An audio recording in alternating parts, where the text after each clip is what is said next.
Hi everyone. Thanks a lot for coming. My name is Mike Percy, and I'll be giving a talk about using Flume to enable low latency analytics, particularly SQL analytics, and we can also talk about other types of analytics. So, just to get started, a little bit about me. So, I'm a software engineer at Cloudera. Previous to Cloudera, I was at Yahoo in the core content optimization and recommendations team. As far as Apache goes, I'm a PMC member and committer on Apache Flume. I'm also a part-time master's student at Stanford. And in my copious spare time, I like to play the drums a little bit. If you want to follow me on Twitter, that's my handle. I don't actually post that much, but I try to when maybe there's something interesting. So getting started, what do I mean by low latency? So what am I talking about here? Now, some people think of low latency, they think of, oh, well, we're doing like stock trading and stuff like that. We can get better SLAs than, say 2 minutes or 1 minute, which is kind of what I'll be talking about today, by maybe storing directly to key value stores and stuff like that, like HBase. But for most use cases, I think like a relatively modest SLA of about 2 minutes from sort of the time that something happens to the time that you can get it to show up in a SQL query is pretty reasonable, and I think most people are pretty happy with that kind of latency. So, and the goal is to really have sort of a unified interface to all of our data at the same time. So here's the approach. So essentially, you start off using Flume to stream data into HDFS and Avro format. You create lots of small files. You can roll frequently, which is a sin. It's bad. You're not supposed to do that. So then you have to, sort of repent later and delete those files after you've compacted them, which is what we'll do here. So there was a talk, actually, just prior to this one, by a couple of folks in Cloudera and Twitter. I believe it was Nong Li and Julian Ledem that they gave sort of an overview about Parque and how it's used. So I'll briefly cover that, but essentially it's a columnar format, and we'll talk about that. Finally, efficiently querying both of them at the same time using Impala. So Impala is a SQL engine, similar in some respects to Hive, and so we'll sort of mention that briefly, but I'll focus on Impala to get more of the interactive low latency use case here. So that's the approach, and here's the agenda. So I'm going to start off talking about Flume and how to configure it, how to set it up, how we can stream Avro into HDFS using it. Then a little bit about Hive and Impala, the sort of the batch use case of sort of converting these small files into big archives, and then how to query the whole thing, and some other details about things you might run into that might be problematic, and a little bit about HBase and sort of getting even lower latency with Flume. And by the way, here's the link. All the code that's referenced here is on my GitHub. So my user ID is mpercy. So if you want to take a look or follow along, feel free. Okay, so why Flume event streaming is awesome. So I think usually before I give these talks or sort of when I'm chatting with people at meetups and stuff like that, or customers, people will ask, hey, so why am I going to bother setting up a system to stream events? Why not just use SCP or rsync or something like that? We've been doing that for years. It works pretty well, except when my SSH keys change on my host, and then I have to deal with that. But overall, it works okay. So my response is pretty much what you see here, and I'll just go through it real quickly. So it's a scalable system. It's a scale-out system to sort of collect and aggregate events, which is typically going to be like lines in a log file, or maybe it's purchases, maybe it's views, maybe it's something completely different. But sort of these like individual, discrete things that you want to collect. That's really what it's built to do, as opposed to maybe copying files. it's dynamic, and you can contextually route your events. So for example, you can contextually route a particular type of event based on its content or header to different services, like HBase or HDFS, or within a service, like maybe different paths on an HDFS file system. You can achieve low latency delivery, but also high throughput due to batching. So you kind of can get the best of both worlds. There's a declarative configuration, so you don't have to necessarily write code to achieve what you want to do. You can essentially just define a configuration file, have a same configuration file across your entire cluster, and just sync that to all your nodes whenever you want to make an update. So it's very straightforward. Finally, it's productive out of the box, and I'll talk a little bit about kind of what the out-of-the-box features are. Oh, and of course, it's open source software. It's an Apache project. It's Apache licensed. You can do whatever you want with it. So the Flume agent is really the core of Flume, and what an agent does is it essentially is just a single Java process. It has a source, a channel, and a sink. A channel persists events. A source is a pluggable interface that can put stuff onto that channel, and a sink is a pluggable interface that can take stuff off that channel. You would set Flume up in a multi-agent flow, typically. So this is sort of your average fan-in topology, where maybe on tier 1 over here, you have a bunch of web servers, and maybe you want to sit there and tail those web server logs with Flume. So you can do that. And then those Flume agents would aggregate into this tier 2, which is essentially a tier on the same data center that's sort of aggregating those events from all those servers that you have. So a smaller number of sort of collection machines. And then finally, between tier 2 and tier 3, if you can imagine that there's a WAN link there, then you're going to want another set of Flume agents in maybe your central Hadoop data center to say, OK, I want to collect the events and store them into Hadoop or put them into HBase or do something else. And so this is where sort of your data warehouse might live. And then these arrows would go to services in that data center or maybe to backup data centers. Really the core of Flume is the event. So a Flume event is a very simple thing. It's just an array of bytes for the payload. And it's a header, a map of string to string, similar in spirit to HTTP headers. So everything in Flume is defined in the context of an event. OK, so let me describe channels, sources, and sinks. And I'll start with the channels because they're kind of the simplest conceptually. All they are an event queue. So we have 3 main kinds that ship with Flume out of the box. And really the 2 main ones that get usage are the memory channel and the file channel. So the memory channel is obviously based in memory. So you allocate RAM, and then we store events there.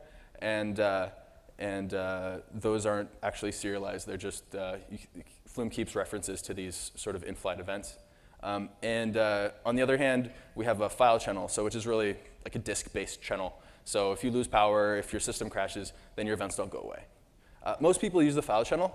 I'll talk a little bit later about why you might want to choose one over the other. Oops. Oh, that's a laser. So the sources that we ship with are Avro, Thrift. Those are for routing events between agents, as well as integration with, for example, application servers. HTTP is a REST interface, really easy to use. You can send batches, so it's actually relatively efficient when you do that. JMS, syslog, netcat, scribe. And then sort of 2 at the end there are a spooling directory, which is essentially something you drop files in. You can move files in there. Flume will ingest them. And exec, which lets you execute any command, and the output is ingested by Flume. And these are the sinks. So all the sinks are polling based, which means that they poll the channel for changes, the local channel.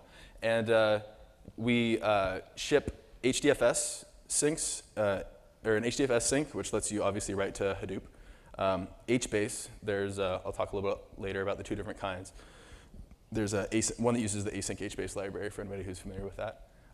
And Solar Cloud, Elasticsearch, and then sort of the other side of the RPC mechanism. So this would send to a Avro RPC or a Thrift RPC source to route these events.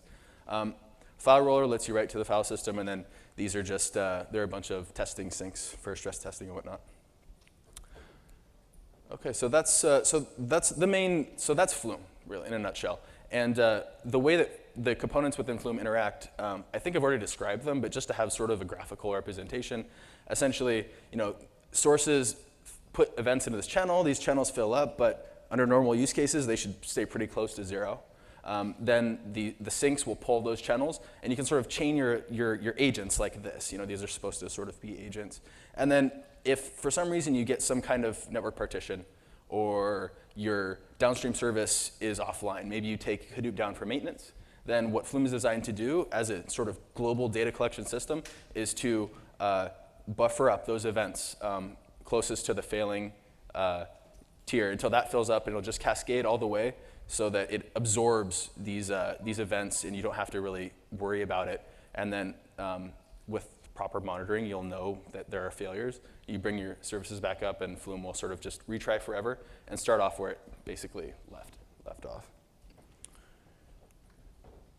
Okay, here's a quick example of a configuration file in Flume. So you have your sources, your channels, your sinks. I've just defined a memory channel here with no arguments, which is fine for testing, I guess.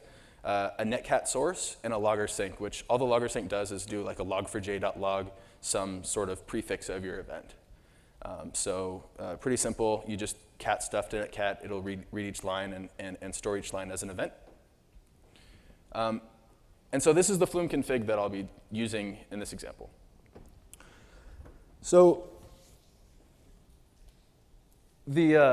what we're really defining here is just a memory channel that's basically for ease of use. You don't have to worry about, it's really easy to set up. So I just set it up that way. Probably in production, I'd use a file channel on RAID disks, probably, or well, it depends, right? Depends on your use case. But anyway, here's your memory channel. And then netcat, again, this is probably not something I would use in production unless I didn't really need a guarantee that my events would arrive, because netcat isn't sort of a protocol that has acknowledgement built in. It relies on TCP's acknowledgements. So you could potentially miss data and not deliver events if there was something ended up in a TCP buffer and the machine crashed. You might not know. But it's really easy to test with, so that's what I did here. And finally, the HDFS sync. So this netcat, all it's really doing is just opening up a port and connecting to the memory, connecting that to the memory channel. The HDFS sync up here, probably the more interesting parameters here that are relevant to this talk are highlighted. And so those are the path where we are writing data into HDFS into year, month, and day partitions, which will show up in Hive and Impala. Then we're using a local timestamp, which means that instead of using the event timestamp to bucket, we're saying, my local clock is where I'm going to write the data. So we have this sort of incoming directory that's always recent. We're setting our roll interval to 30, which means 30 seconds. So every 30 seconds, we're going to roll these files. That means we're going to get lots of small files. And if you have the GitHub code, you'll see that there's an HDFS1, HDFS2, et cetera. Kind of left those off because it's just a repeat, but that parallelism will give you better performance. The batch size is also something that's important for performance, so something to consider. Finally, the serializer here is really all I'm doing is I'm streaming CSV data to this netcat port, and then I'm converting it into Avro, and you'll see that in a moment. Okay, so this is the Avro schema that I'm using for these events. So this is sort of saying, okay, this is a typical application where we're keeping track of stuff that users are doing. Maybe they're viewing products, maybe they're buying them. So we want to kind of know what they're doing, and we want to put that in our data warehouse. I put in a transaction ID, which is nice if you can do that, because that will give you the ability to deduplicate in the event of connection failures and retries. That you might get duplicates in sort of some failure scenarios. Timestamp action, pretty straightforward here. So what I did with that Avro schema that we just saw is I pretty much defined in the POM file, which you can see on the GitHub repo, there is a Maven plugin that will generate Avro code or Java code for you from an Avro schema. So that's all I'm doing here. And you can see here this user action object is just generated code from this. So I didn't have to write it. And all I'm really doing is splitting on commas, and I'm putting stuff into those fields. So really simple. And it's an abstract class that extends abstract Avro event serializer, which is one of a couple different ways to write Avro in Flume. There are other ways to do it, but anyway, this is the direction I took. Okay, and then that's it, really. So essentially, I wrote this class, pretty straightforward class, defined this schema, and then I have this generator that's basically generating this, this user data. Since obviously I couldn't post like a customer's user data or something. So I'm just piping it to Netcat, and that's it. So I'm generating these events. And Flume takes over from there. So what you're seeing here is there's this S1, S2, S3, S4. So kind of each sink gets its own namespace, so they don't step on each other. But other than that, these Avro files are coming in streaming. I kind of cut off the size so it would fit on the screen, but that's it. That's all I really have to worry about from a Flume perspective. Okay, so now we have data on HDFS. We have files coming in quickly. They're being rolled every 30 seconds. What do we do now? So what we want to do is we want to query our data via SQL, or at least in this particular case. And we have two options in the Hadoop world. Well, we have, I suppose, many options, but the two that I would consider first, in terms of having open source solutions and all that good stuff, are Hive and Impala. So they're pretty similar, actually. Impala was designed to be compatible with Hive. I'm going to talk about Impala because I really want to focus on sort of getting the lowest latency out of the queries as we can.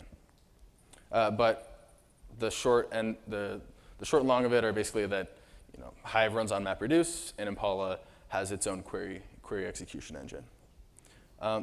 So just a quick 1 minute about Impala. It's really designed for interactive SQL. It's native. It was written in C++. It's open source under an Apache license. And essentially the way it works is you have a SQL app, you have ODBC or JDBC that sends your query to the query planner. The query planner and all these Impala daemons run on your data nodes. And there's a coordinator, and essentially the planner turns the request into collections of plan fragments, as you can read here. The coordinator initiates the execution and tries to send the code to the data. And then it's basically all streamed back. So that's Impala. So a little bit about Parque, one slide. Parque, there was just, as I mentioned, there was a talk about it just previous to this one. It's a columnar format designed for Hadoop. It's open source, Apache licensed, developed by Cloudera and Twitter. Basically what it does is implements a sort of a version of the record shredding and reassembly design that was put forth in the Dremel paper. There are connectors for MapReduce, Impala, and the Hive one is under review. So it's up there on GitHub. You can check out the pull request. I don't think it's like quite baked, but it's almost there. Okay, so how do we set up this table? So we want to basically be able to read this Avro data, right? And so today, you have to go through the Hive shell, regardless of whether you want to use it for Hive or Impala. Impala doesn't have sort of a native Avro CRD syntax that it just hasn't been implemented in the shell yet. So you got to go to the Hive shell to do this, which is fine. It works. So what we're doing here is we're defining web data in, which is sort of our incoming directory. We're partitioning by year, month, and day, which you saw in the Flume configuration file. And then basically we're just defining the CRD, the Avro CRD, input and output formats in the location, which is where we stored that. And it's kind of nice. You can just specify a URL on HDFS where you just sort of like Hadoop minus fs minus put your schema, and it'll just read it from there and sort of auto vivify these columns. So that's it. And so that's our table, our input, sort of our incoming table. And then we do an alter table where we add the partition. So here we're adding a partition for the 20th of June. And you could just set a cron job to do this like the day before, or do it a month ahead of time, or whatever. You have to define these incoming partitions. OK, so then we want to convert to Parque. So what we're going to do is we're going to go into Impala and we're going to say create table web data archive, which is just the same data, but sort of compacted. And partition, we have the same fields. You know, I tried to do a create table like the other table, which you're supposed to be able to do, and all it did was create the partition column. So something's kind of, I have to talk to the Impala guys about that, but that's OK. We can work around it. I did a describe table and just use the same fields, and put those in, and that's fine. That works. You partition by year, month, and day, just like the other one. Sort as Parquet file. Pretty straightforward. Then you alter the table and add the partition just like you did to the other one before you run this load job. And so the idea is, OK, you know, we're going to have 1 or 2 days of basically short-term data. And then once one whole day is done, then we're into the next day. And then we will do this insert overwrite for like the 2 days ago, while today's still collecting. So you insert overwrite, partition, pretty straightforward. Yeah, so it's easy. And it's pretty fast, too, actually, the conversion. So anyway, I won't read this out for you. You can check it out on the GitHub repo. Now, a couple things you have to know about Impala. Impala can't see your Avro data, like the new files that you bring in, unless you refresh the table. So that's fine if the table is small, which it will be because it's only going to have 2 days of data max. So what the refresh means is it's going to do a delta schema update from the metastore, the Hive metastore, and then it's going to basically just make sure that it knows where all the files are and where the blocks are of those files. So that can be an expensive operation if you're doing it on something that has tons and tons of partitions and thousands or hundreds of thousands of files. But here we shouldn't have that problem. So you can do it every minute. Should be OK. And you're going to want to, on a daily basis, of course, you're going to want to do this alter table, this partition add like we just saw. So you can do that with a cron job or whatever over JDBC. And then that's it. So you've kind of set up all this machinery, all this stuff. And now you want to query against both data sets. So admittedly, this is a little bit awkward. I'll talk about views in a second. But it works. So what you do is essentially you select the columns that you want from sort of table A. And you specify the days that you want to only take the last 2 days from Avro, basically. Like, it'd be like, well, today and yesterday. And then any day other than those, then you select from the archive table. And you do a UnionAll. This is a little bit awkward, if you're doing interactively to type out. If you have it in a shell script, probably not a big deal. But it works. And so, hey, we get data. Views. So obviously, the UnionAll syntax is a little bit awkward. What we'd really like to do is say, hey, select this, that, and this with a simple where and get what we really want out of this. So we can do that with Hive.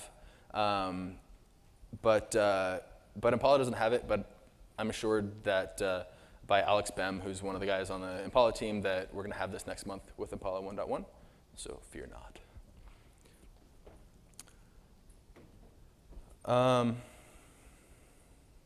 Other considerations. So you got to make sure that you delete the small files once they've been compacted. So that's just something you can add to like your cron job or your Uzi. You want to make sure that you keep the incoming data to a minimum, as I just mentioned. And I think I already mentioned this as well. Flume can write duplicates.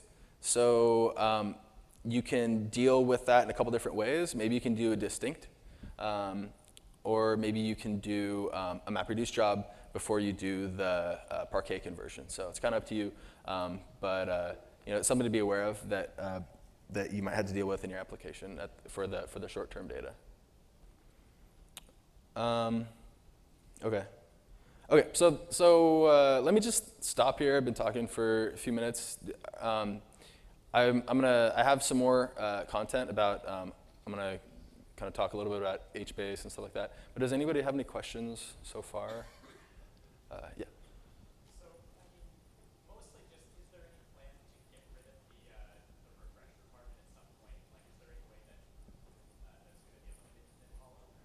So the question was, is there any plan to get rid of the refresh requirement in Impala? Answer is I don't know. I believe there is, but I don't know what there is in terms of a timeline or plan.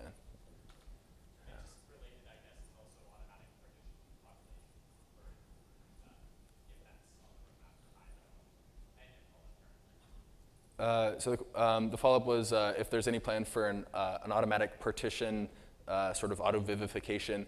I don't know. That's a good question. I think that's something that probably have to ask like one of the Hive or the Impala developers. Yeah, I mean, you could imagine that if you could set some kind of a pattern, then they could discover that. But I don't know if that's planned. Yeah.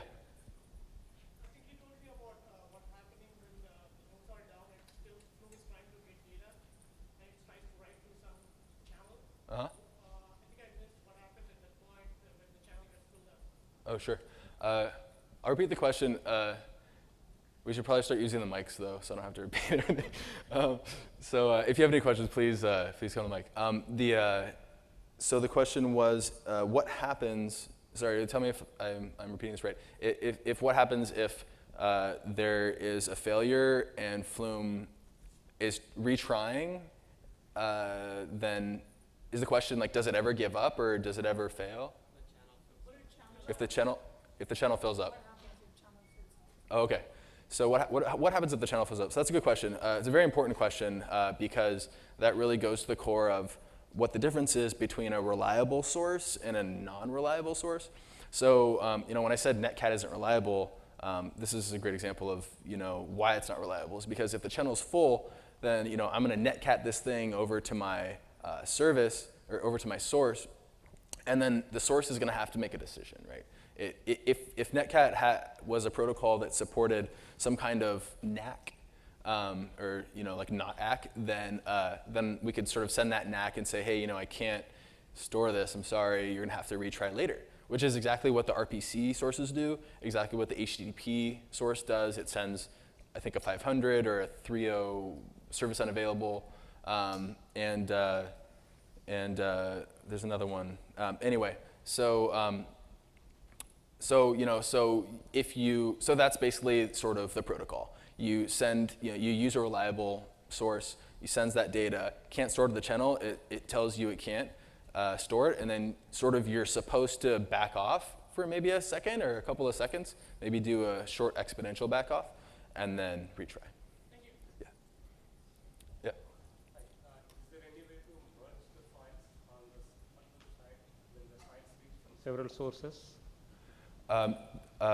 So the question, is there a way to merge it from several sources? No, when the files reach onto Hadoop, right? Yeah. So if we have 10 agents, we'll have tens of multiples of files, right? So on a daily basis, if I'm collecting logs from several sources, Okay. is there a possibility of merging them into a single file on the Hadoop side? So what you'll typically end up with Flume is you'll have a tier of agents that are writing to Hadoop.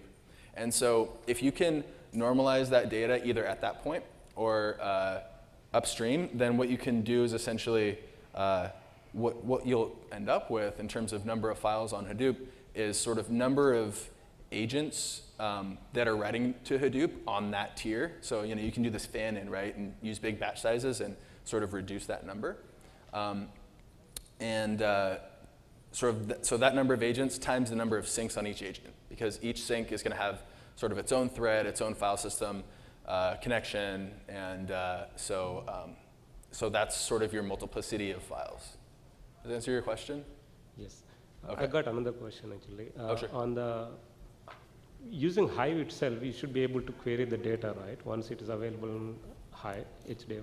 So we could avoid Cloudera, whatever the Impala data store to query the data, because using BI tools, we can connect to Hive Metastore and query all the data that we collected on the Hadoop itself. Yes. Yeah, you can use Hive directly. Obviously, your interactive performance wouldn't be as quick, but yeah, absolutely. So all of this stuff that I just described more or less should work the same way on Hive. Hive, you don't have to do the refresh. You do have to add the partitions. It's, the Parque support is kind of still very young in Hive right now, but it is there. And so what you might want to try is RC file, or I don't know, or just compact to bigger Avro files to do that in Hive. So you can sort of use several strategies to achieve the same thing using only Hive. Thank you. Yeah. Okay, thanks. Is there any plan for increasing the performance of the Hive in the later releases? I know it may not be an appropriate question, but there I is. just want to ask. There is. So there are a bunch of things going on in the Hive community today to increase the performance of Hive, and I think I think there are people that probably could answer that question better, but I think the short answer is there's a project within Hive that's being called Stinger, and so that involves a format change.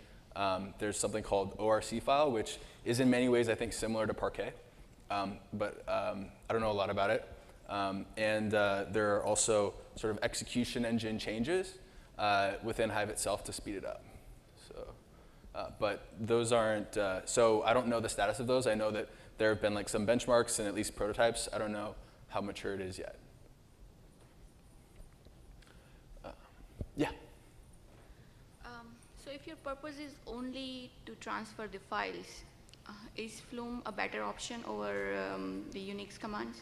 We already have a log mover piece in place which is written in Java, and we are trying to transfer. Currently our data is in Amazon S3, and soon we'll be moving it to our own servers, and then those are the Avro files, and we want to move it to HDFS. So I'm working on POC for Flume. So Okay. What do you think? Is it the better option over what we already have? It depends on what you want to do, right? So, like in the early slides, I described all the connectors, the sources, the channel guarantees, and the buffering, and the sinks.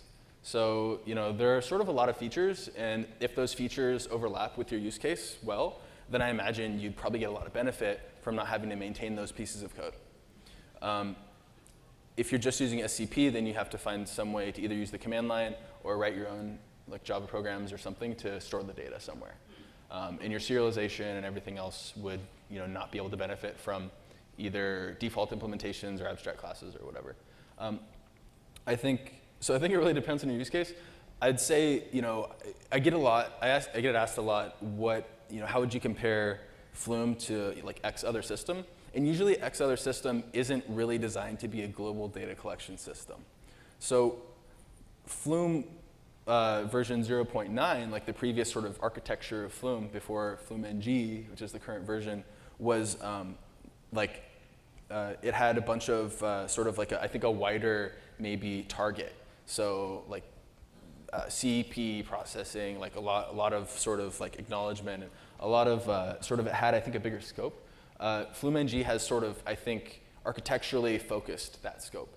And so that scope is on reliably taking data from disparate sources, especially disparate data centers, and aggregating them into sort of like one centralized one, and then maybe kind of like moving it over also to a backup one or something like that. It's really good at that. It has lots of buffering features and sort of downtime ability to handle downtime and stuff like that, that I think a lot of other systems that you might compare it to would not have. You would have to handle that at the application layer, at the edge nodes. And Flume tries to protect all the edge nodes, your application servers, from anything that's really happening in terms of data center links going down and stuff like that. Okay, so if we go with that, can we twist it such a way that it transfer the whole file as an event, and it keeps the same name as the source file? Because it's not really designed for that. You could probably make it work, but it's not really the ideal use case for Flume, because it's going to buffer that whole file in memory. Okay. So like an event has to fit in memory. Okay. So you're kind of better off using a streaming model with Flume, if you want to use Flume. Okay. Cool. So, yeah, thanks. Yeah, The, okay, last question, and then I'm going to wrap up, and then whatever we have time for, maybe we can take more. Okay. Do any of the sources address the authentication or authorization of the data which they're given? Let's see. So, yes and no. And I think authorization is really something that's kind of missing right now. So in Flume 1.4, which I'll mention in just a moment, we added compression and SSL on top of the Avro RPC. So what that means is you can sort of, your client can be sure it's talking to the right person. Authorization could potentially be done at an interceptor level, which is a plugin that I couldn't really fit into the time that I had here. But there's a simple plugin called an interceptor that basically operates at the source level. So you can define an interceptor that can somehow inspect your event, and if it doesn't like it, it can drop it. So that's a potential way to handle that. I think it'd be a nice feature to sort of add on, maybe using client-side SSL certificates on top of the SSL implementation, which wouldn't be a huge additional feature, and maybe some ACLs. I think it'd be actually like a nice little pretty contained project. If someone wanted to come in and add that to Flume, it wouldn't be a huge amount of work now that there's already SSL there. Thanks. Yeah. Okay, let me just, so I have 3.5 minutes, so let me just quickly run through the rest of this stuff. And I think, any questions I'd be happy to take over at the Cloudera booth. I'll probably head over there after this. So, let's see. So Flume has 2 HBase sinks. I mentioned that. One's based on the StumbleUpon async HBase library, and it's much faster, maybe an order of magnitude faster in some cases. The sort of stock HBase client has some static synchronization going on, which means it's pretty hard to parallelize, which is problematic. Hopefully that'll be, I believe that there has been some discussion on fixing that. I don't know what the status of that is. But the nice part is it does support Kerberos. It does support 0.96, which the async HBase library doesn't. So there's a whole stream and batch pattern that you can use if you can't write idempotent keys. If you can write idempotent keys, then you can sort of get really nice properties out of writing directly to HBase. It'll dedupe for you, and the stuff will be available immediately. So you get this nice, really low latency operation. Otherwise, you have to do some sort of reconciliation job, which is a pretty well-known pattern if you kind of like search around for stream plus batch. So Flume ingestion strategies. I think I kind of went over this, but these are the ones that I would recommend. These are the sources I would recommend using, or the methods I would recommend using if you want reliable delivery of your data into Flume, because there's this whole acknowledgement that goes on with the channel. I think I talked about memory channel and file channel already. The main difference being, I think, that the file channel can handle a lot more downtime, can buffer for a lot longer, and your events won't get thrown away if there's a crash. Okay, so for reference, here are the docs. It's all on flume.apache.org. Check out the user guide. That's going to give you all the information about what are the different parameters to all the sinks and the sources and the channels. The developer guide's going to provide information on how to integrate Flume with your application server, how to use this SDK or this client RPC API, how to embed Flume. And there's an Impala tutorial for just anybody who wants to kind of get started and try it out. Finally, Flume 1.4.0. So there is a release candidate out for Flume 1.4.0. If you want to try it, we would love to have you try it and provide your feedback. There's sort of a release vote going on right now for the next couple of days. So here's some stuff that we added. SSL security for the Avro source, the Thrift source I was talking about, the Solar Cloud Sync I was talking about, the Flume embedding support, as well as a bunch of other improvements. Okay, yeah, and how to get involved in Flume. So, I would love to have more people contributing to the project. If there's a feature that you think is missing, please sort of send a ping to the user list or the dev list. Feel free to file a JIRA.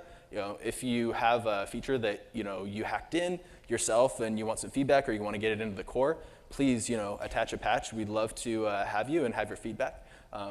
And if you want more information on how to contribute, there's information on the wiki.